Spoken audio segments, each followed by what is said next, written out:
Bukod sa investigasyon ng pulisya, nakikita rin ng Senado na kinakailangang suriin ang mas malawak na dahilan na maaari nagtulak sa nangyaring karahasan sa Tacloban sa loob ng isang paaralan.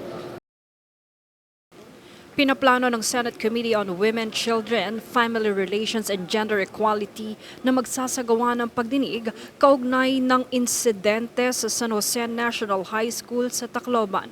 Ayon kay Senador Risa Ontiveros, layunin ng pagdinig na alamin kung paano nangyari ang insidente at kung may naging papel ang internet at online platforms sa pagkalat ng mararahas na ideya sa mga kabataan. Kasunod ito ng pamamaril na ikinasawi ng 3 estudyante at nagtamo rin ng sugat ang 7 iba pa. Sa paunang investigasyon ng pulisya, isa sa mga tinitingnang motibo ang umano'y sama ng loob na may kaugnay sa pambubuli sa paaralan. Nasa kustodiya na ng mga otoridad ang 2 menor de edad na tinuturong sangkot sa insidente.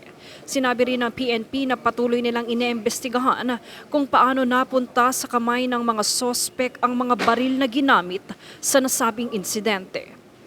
Umaasa naman ang mga mababatas na makakatulong ang pagdinig upang makabuo ng mga hakbang para maiwasan ang kahalintulad na insidente sa mga paaralan.